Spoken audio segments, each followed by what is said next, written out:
Logo no comecinho da história, somos transportados para um cenário de pura tensão e mistério. Temos então uma nave da Life Foundation, tentando voltar para o nosso planeta com uma carga que ninguém queria por perto.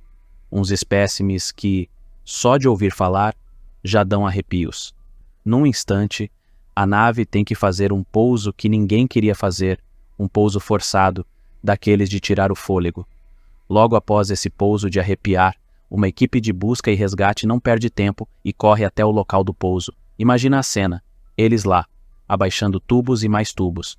Enquanto isso rola, lá na sede da Life Foundation, o chefão, Carlton Drake, tá numa ansiedade que só vendo. O cara tá lá doido para saber quantos desses organismos espaciais eles conseguiram pegar. E a resposta que ele recebe aumenta o mistério. 3 foram achados, mas um sumiu, evaporou. E olha que eles achavam que tinham pegado 4 dessas criaturas. Corta para uma cena que dá até arrepio.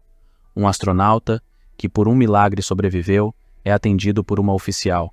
Mas aí, do nada, o cara começa a mostrar que não veio sozinho da viagem espacial. Não. Tem alguma coisa estranha com ele, algo que logo mostra a cara. Tentáculos para todo lado, atacando sem piedade a oficial e o motorista da ambulância. É o caos no meio da rua. E enquanto esse pandemônio acontece, a gente é levado para um lugar totalmente diferente, São Francisco, Califórnia. Lá, a vida parece seguir seu ritmo normal, com um casal, Anne e Ed Brock, começando o dia numa boa. Anne, toda elegante, pronta para o trabalho, e Ed, que parece que acabou de cair da cama. Mas não se engane, Ed não é qualquer um. É um repórter que não tem medo de peitar os poderosos, sempre em busca da verdade, mesmo que isso signifique entrar em roubadas. No trabalho, Ed recebe uma missão das complicadas: entrevistar o tal Carlton Drake, o Big Boss da Life Foundation, que quer convencer todo mundo de que sua nave é segura, que o acidente foi só um deslize. Ed, claro, não tá nada feliz. Ele conhece a fama do Drake e cheirar a mentira é com ele mesmo. Mesmo assim, pressionado pelo chefe, ele aceita o desafio. À noite, num jantar com Anne, Ed compartilha seus dilemas sobre entrevistar Drake. E aí descobrimos que Anne, além de namorada de Ed, tem uma ligação profissional com a Life Foundation, trabalhando num escritório de advocacia que tem Drake como um dos clientes. Depois de degustarem um jantar que parecia selar a noite, Ed e Anne partem para diversão quando o clima esquenta.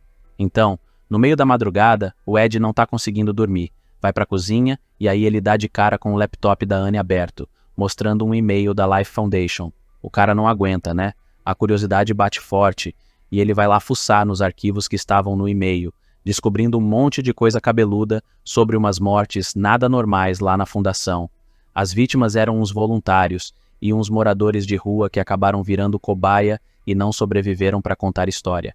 No outro dia, temos o Carlton Drake fazendo a linha bom moço, dando uma de anfitrião para uma galera meeting, enquanto o Ed se prepara para a entrevista que pode ser o furo da vida dele.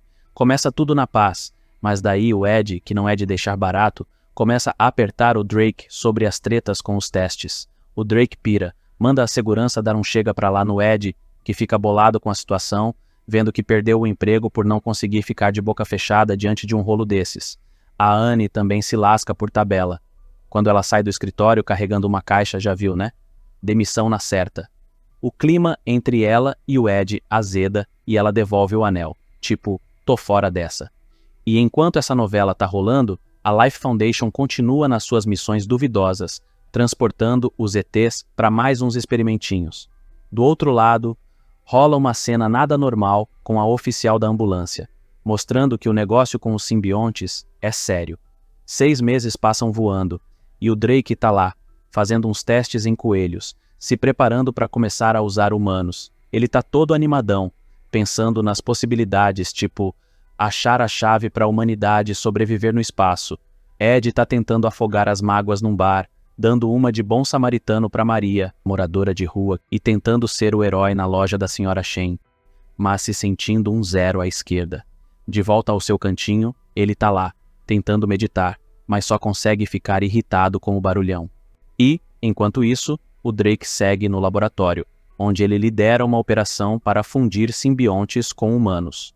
A câmara do simbionte se abre e se aproxima lentamente de um voluntário preso no laboratório. O simbionte entra no peito do voluntário e, a princípio, nada acontece. Mas logo o clima fica tenso, começa a sentir uma dor daquelas, de revirar o estômago, e se transforma numa cena de filme de terror. O corpo dele começa a se desmanchar por dentro, e num estalo, o simbionte dá as caras, saindo do coitado que não resistiu. Mudando de cena, o Ed tá naquela rotina de mercado, quando esbarra com a Dora, que por acaso é uma das cabeças por trás dos jalecos da Life Foundation. A Dora tá querendo jogar a real sobre as mancadas do Drake, o chefão lá da fundação, e pede uma forcinha do Ed. Apesar de estar com um pé atrás, porque sabe que o Drake não é de brincadeira, Ed fica com o cartão dela, porque vai que ele decide entrar nessa. Ed dá aquela espiada, vê que ela tá de vida nova com outro cara, um cirurgião, mas no fundo ele ainda tá naquela de querer voltar. Segue o baile e o Ed se pega lá, pensativo, olhando a sede da Life Foundation, pensando em tudo que rolou. Aí, num ímpeto, decide, bora ajudar a Dora, e liga pra ela na hora. Chegando lá na fundação, prestes a dar aquela invadida no laboratório para pegar provas contra o Drake, eles dão de cara com um segurança, mas a Dora é rápida no gatilho e dá um jeito no cara, deixando o Ed livre para fazer o que precisa. E não é que dentro do laboratório, o Ed encontra a Maria, aquela moradora de rua que ele sempre cumprimenta, tentando dar no pé. Só que, o plano dá errado, a Maria ataca o Ed e o simbionte decide mudar de hospedeiro. Agora com o Ed, o bicho pega.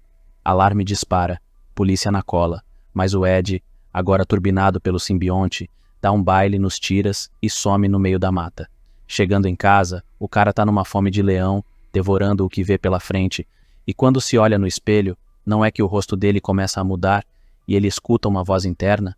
O susto é tanto que o cara apaga. Do outro lado, o Drake tá uma fera porque seu simbionte deu no pé, e enquanto ele manda a galera correr atrás do prejuízo, a senhorinha do aeroporto, antes hospedeira de outro simbionte, já tá de olho em outra vítima. No dia seguinte, o Ed, querendo mostrar para Anne as provas dos rolos do Drake, encontra ela num restaurante.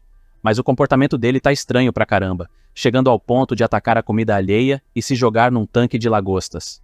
Anne e o novo namorado dela, Louis, decidem que já deu, é hora de levar o Ed pro hospital. No hospital, Ed passa por um momento bem tenso, dentro de uma máquina de ressonância magnética, que o Louis, o médico responsável, aciona para dar uma checada nos órgãos internos dele. Só que quando a máquina começa a funcionar, Ed e o simbionte que está hospedado nele sentem uma dor absurda, e o Louis, vendo a reação, corre para desligar a máquina. Enquanto isso, na Life Foundation, o clima está pesado. Os colaboradores do Drake conseguiram capturar a Dora e descobriram que ela teve um papel crucial no arrombamento recente. Drake, querendo saber mais, pressiona a Dora para falar quem mais estava envolvido e ela acaba entregando o Ed Brock. Num momento de tensão, Drake abre um recipiente que solta outro simbionte. A história muda de cenário e vamos para a casa do Ed, onde ele ouve uma voz interna, o aconselhando a ter cuidado. Nesse instante, a turma do Drake chega querendo o simbionte de volta. Mas Ed, mostrando um lado que ninguém esperava, usa os poderes do simbionte para neutralizar os caras, quase num estilo super-herói. Drake, assistindo tudo por câmeras, parece até impressionado com o que o simbionte consegue fazer usando o Ed. Em seguida, Ed pega sua moto e começa uma fuga alucinante pelas ruas, esquivando-se dos perseguidores da Life Foundation. Porém, num momento de distração, ele é atingido por um veículo e parece estar seriamente machucado, com uma perna quebrada. O simbionte age e cura todas as feridas do Ed instantaneamente. Numa reviravolta dramática, a verdadeira forma do simbionte aparece e causa um caos, eliminando um dos perseguidores antes de fugir mergulhando no mar.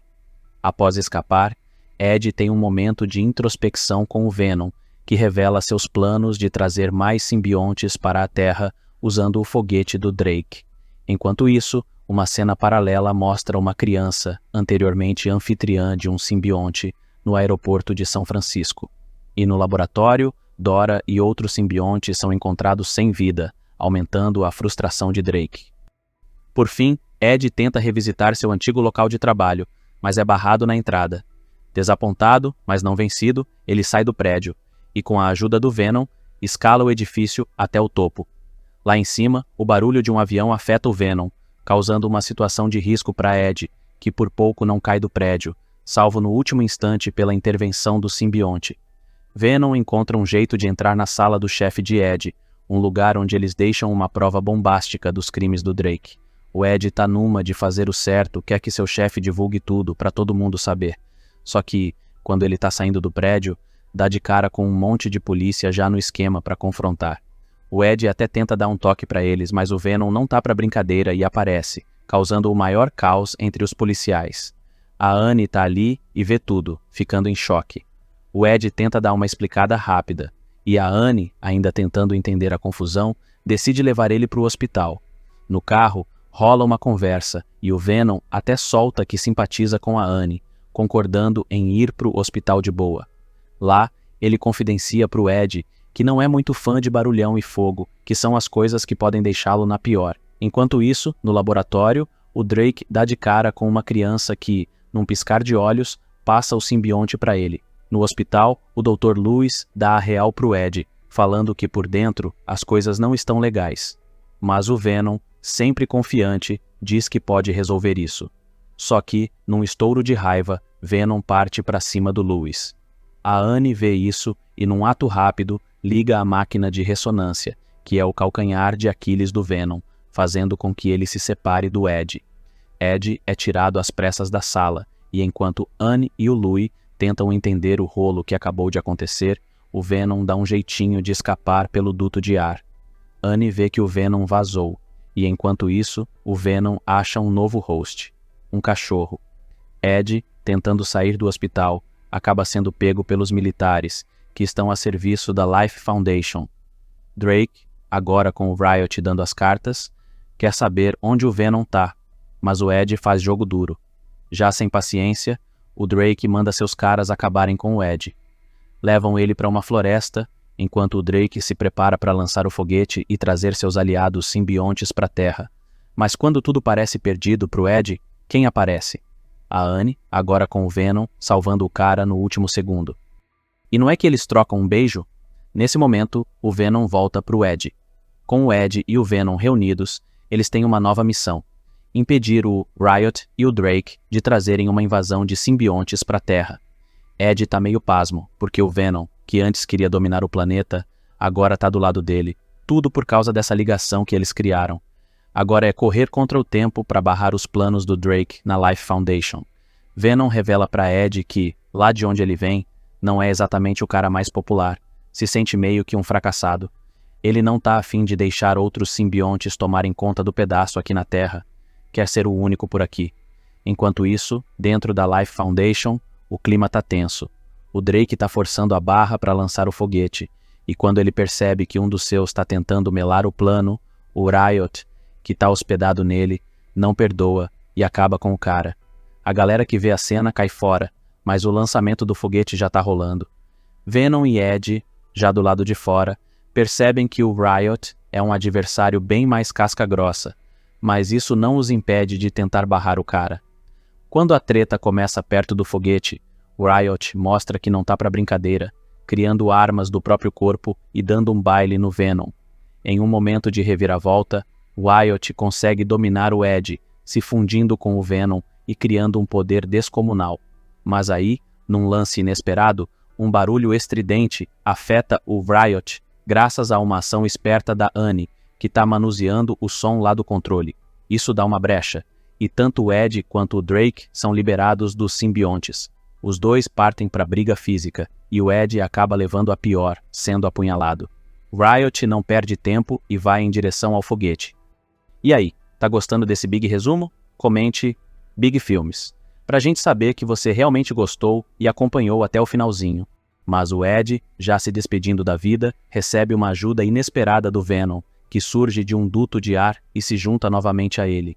Com as forças recuperadas, eles partem pro tudo ou nada contra o Riot, resultando numa explosão que acaba com o Drake e seu simbionte.